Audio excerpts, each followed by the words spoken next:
Buenos días a todos, nuevamente bienvenidos a las clases del curso de legislación tributaria. En esta oportunidad vamos a desarrollar también rentas naturales, de personas naturales. Mi nombre es Víctor Arevalo Mesa, soy docente para el Instituto Superior Tecnológico Pedro Adelaide de Hidalgo de la ciudad de Iquitos. Ahora, a continuación, vamos a proceder a desarrollar la parte teórica respecto a lo que conocemos como renta de segunda categoría, también llamadas rentas de capital, pero este capital está conformado por bienes inmateriales o también llamados bienes de intangibilidad. Muy diferente a la renta de primera, ¿verdad? Porque la renta de primera decíamos que tenemos como fuente productora el capital, y esto representado en bienes muebles e inmuebles. Entonces, continuamos. ¿Cuáles son los alcances respecto a las rentas de segunda categoría? Tenemos como base legal básicamente el artículo 24 de la Ley del Impuesto a la Renta, que establece que son ingresos que las personas naturales obtienen por la realización de sus actividades u operaciones establecidas en la norma. Asimismo, podemos considerar también como base legal el artículo 2 y el artículo 2 de la ley y el artículo 16 del reglamento de la misma ley citada. Ahora, ¿qué podemos considerar como rentas de segunda categoría?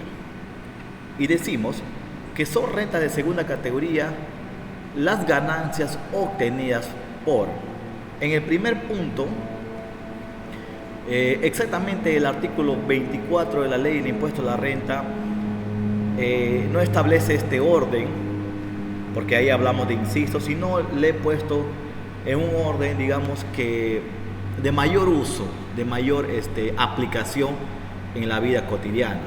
Por ejemplo, cuando hablamos de renta de segunda categoría, estamos hablando de la venta de inmuebles, es decir, la enajenación de un inmueble. El sinónimo de venta desde el punto de vista tributario, hablamos de enajenación. ¿A qué nos referimos? La venta de un inmueble o la enajenación de un inmueble que efectúa una persona natural, es cierto, en este caso sería el vendedor, el enajenante también se le puede decir, genera una ganancia de capital, que es considerada renta de segunda categoría para efectos de la ley del impuesto a la renta. Y se aplica una tasa del 5% sobre la ganancia bruta. Es decir, cuando nos referimos a las personas naturales, esto ya es un punto que siempre estamos haciendo como aclaración, como una apreciación, nos referimos a aquellas personas naturales que no desarrollan actividades económicas y empresariales, ¿verdad? Sino tributan como personas naturales sin negocio. Entonces, cuando nos referimos al término ganancia de capital, ¿a qué denominamos ganancia de capital?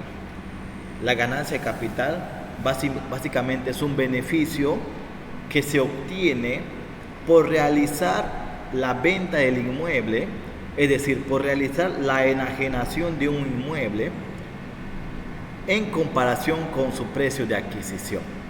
Lo que estamos diciendo en este caso, que vendría a ser básicamente la ganancia de capital es producto, es el resultado de enajenar un inmueble o de venderlo, pero la ganancia se obtiene del resultado de la diferencia entre lo que me costó y cuánto lo estoy vendiendo, ¿verdad? Porque todo bien, mueble o inmueble, tiene siempre un costo inicial que vendría a ser como un costo de adquisición.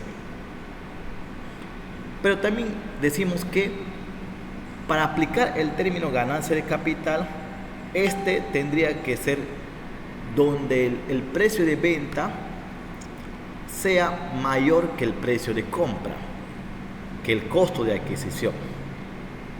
Porque si vamos a categorizar la venta de un inmueble y esto a su vez genera una ganancia de capital y que es considerado renta de segunda categoría para efecto del impuesto a la renta, esto, para que abarque el término de ganancia de capital, tendríamos que considerar que el precio de venta sea mayor al costo de inmueble. Pero sin embargo, si la figura fuese una figura opuesta, es decir, que el precio de venta sea inferior al precio de adquisición, en este caso ya no estaríamos hablando de una ganancia de capital, sino estaríamos hablando de una pérdida de capital. ¿Correcto? Por lo tanto, si se estaría dando la figura de que existe una pérdida de capital, no estaríamos configurando lo que establece la renta de segunda categoría en su artículo 24, es decir, estaríamos diciendo que no se aplicaría el impuesto a la renta de segunda categoría. ¿Correcto? Entonces, el primer punto, dentro de los ingresos considerados como renta de segunda, estamos abarcando el primer punto, la venta de inmuebles, o también conocido desde el punto de vista del impuesto a la renta como la enajenación de un inmueble. La enajenación de un inmueble genera una ganancia de capital. Ahora, existen ciertas excepciones respecto a que en qué caso no está obligado al pago del impuesto a la renta por la venta de un inmueble. Y tenemos tres excepciones que hay que tener muy en cuenta. Por ejemplo, todos los inmuebles adquiridos con fecha anterior al 1 de enero del 2004.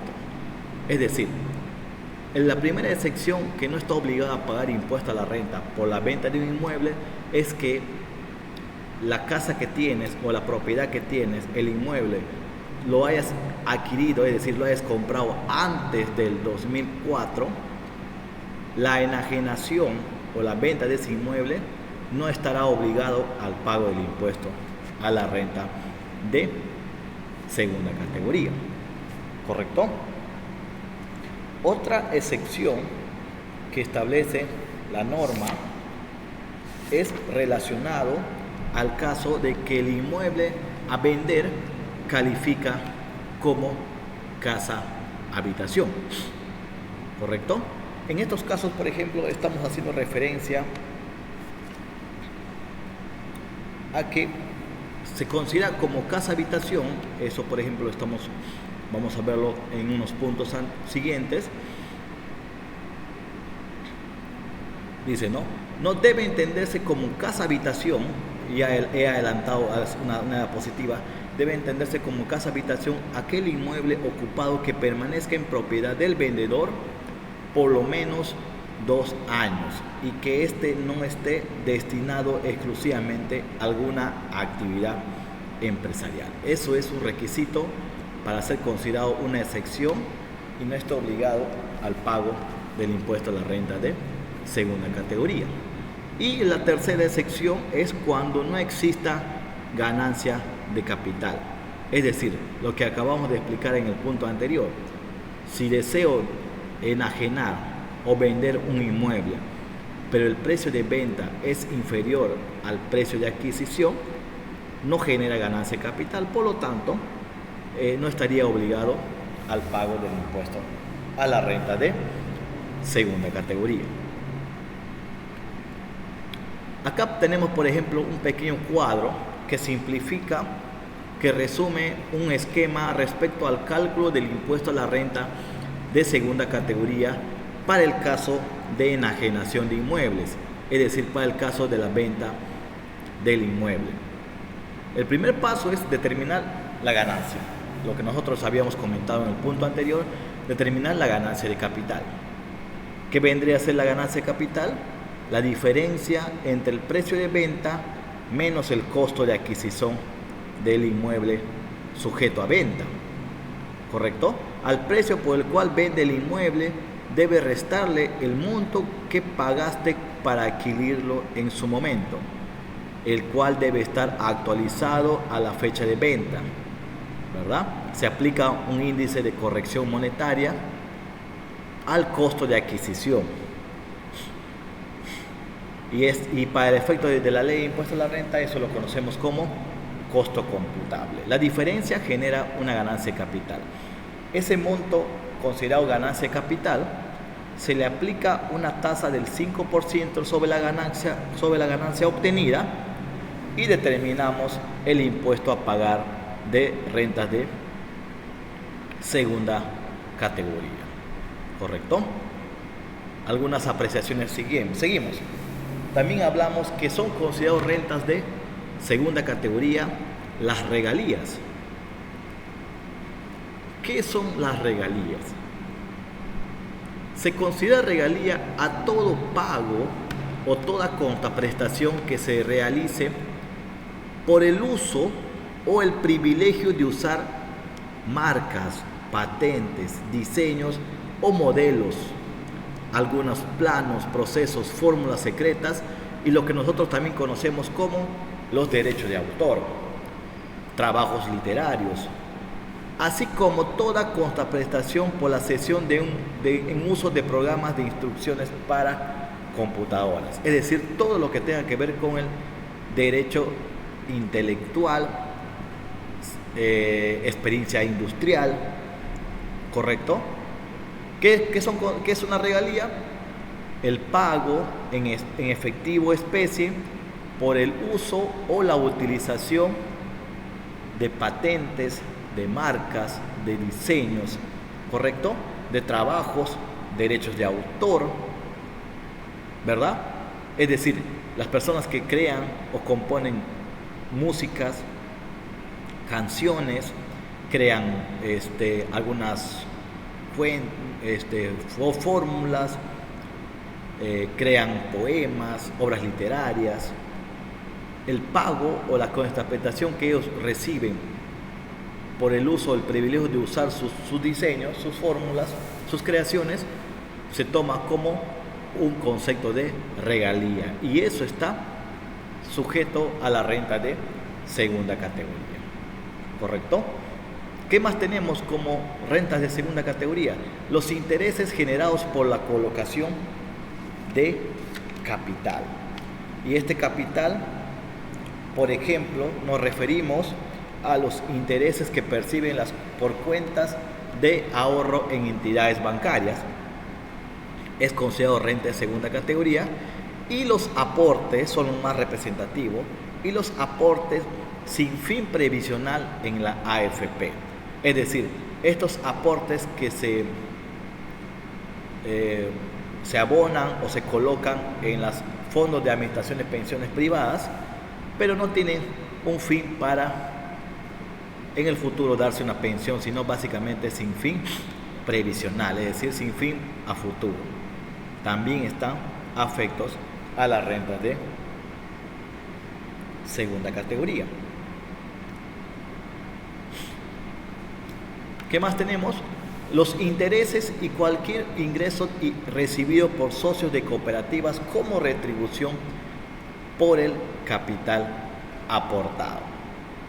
En este caso, la excepción es que, excepto a las cooperativas de trabajo, por ejemplo, las cooperativas de ahorro y crédito, los intereses que perciban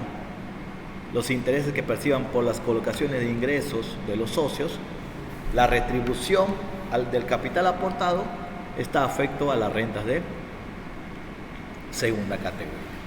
También tenemos los más representativos, las rentas vitalicias. ¿A qué llamamos rentas vitalicias? Es una modalidad de pensión donde en el momento de tu jubilación tus fondos de pensión dejan de ser gestionados por las AFPs y se encuentra bajo la gestión de una compañía de seguros. La renta vitalicia te garantiza una renta fija que se mantiene sin variaciones durante toda tu vida. El ingreso, la renta fija mensual que obtienes como renta vitalicias está afecta al impuesto a la renta de segunda categoría. Tenemos también el término, por ejemplo, obligaciones de no hacer. De repente este es un término no muy común, pero que está afecto a renta de segunda categoría y que nos hace entender las obligaciones de no hacer. Acá, por ejemplo, ponemos un concepto pequeño y decimos, son aquellas abstenciones a las que se compromete el deudor, en este caso el autor puede ser, el contribuyente, el creador, que puede involucrar también un no dar. Es decir, un no dar podría ser un secreto profesional, obligación de no revelar el secreto de la fórmula, por ejemplo, de una creación, una bebida gasificada, en este caso la Coca-Cola, no construir una edificación. En términos simples nos está diciendo, el ingreso que obtengas por no hacer algo que involucra, digamos, tu formación profesional, tu habilidad, tu destreza, no intentar involucrarse en algo para no crear, no dar, no otorgar, el ingreso que tú obtengas por la obligación de no hacer lo que sabes, está afecto a rentas de segunda categoría. Intangibilidad, no se olviden, tiene como renta fuente productora los bienes intangibles, los bienes inmateriales, es decir, lo que no podemos palpar, lo que no podemos tocar. También tenemos el vencimiento de un contrato de seguro de vida. ¿Y cómo se determina un contrato de seguro de vida en el caso de su vencimiento? Por la ganancia determinada, por la diferencia entre el valor actualizado de las cuotas pagadas y la suma total recibida. Otro de los ingresos que están afectos a la renta de segunda categoría son los dividendos, ¿verdad? Y cualquier otra forma de distribución de utilidades. ¿A qué llamamos dividendo? Viene a ser la proporción o la parte considerada como ganancia que se obtiene del resultado de las operaciones de una empresa en un determinado ejercicio hacia los accionistas, socios o, en el caso de empresas unipersonales, a los titulares de las EIRLs respecto de las actividades empresariales. Y los dividendos son considerados como renta de segunda categoría de acuerdo al inciso I del artículo 24 de la LIR, es decir, de la ley del impuesto a la renta. ¿Correcto? Que bueno, fue modificado con el decreto, esa parte del artículo fue modificado por el decreto legislativo 1261, que modificaba las tasas respecto a los dividendos, ¿no? Actualmente ya estamos hablando de las tasas del 5%. ¿Correcto? ¿Qué más tenemos? Algunas precisiones que podríamos tener en cuenta. En el caso de venta de inmuebles, ahí existe un ajuste, es decir, se paga el impuesto sobre la ganancia obtenida como resultado de la diferencia entre el valor de adquisición del inmueble, que se actualiza con un índice de corrección monetaria establecido por el Ministerio de Economía y Finanzas. En este caso se toma como referencia el mes y el año que se compró el inmueble, que está sujeto a venta, y la diferencia sería entre el valor de venta. Como repito, eso genera una ganancia de capital. La enajenación de inmuebles genera una ganancia de capital. Ya les había comentado cuáles son las excepciones que no pagan impuesto, ¿verdad? Se presumirá, dice como punto importante, que existe habitualidad en la enajenación de inmuebles a partir de la tercera venta que se produzca en un año, por lo que corresponde pagar renta neta de tercera categoría con una tasa del 10 o del 29.5, dependiendo si la ganancia supera o no las 15 unidades impositivas tributarias. Acá también es otra apreciación, ¿verdad? Porque el inmueble vendido a un precio menor o igual al monto pagado por su adquisición no genera ganancia.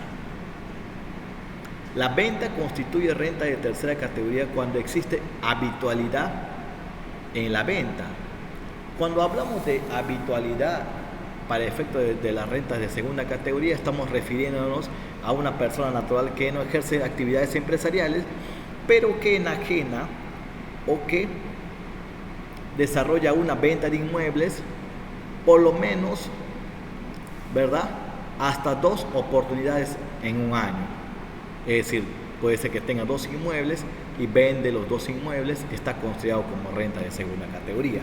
Pero si desarrolla una enajenación más, que vendría a ser la tercera venta en un año, esto ya correspondería considerado como un criterio de habitualidad, es decir, continuidad en la venta, por lo tanto no se podría considerar como renta de segunda, sino más bien como renta de tercera categoría, ¿correcto?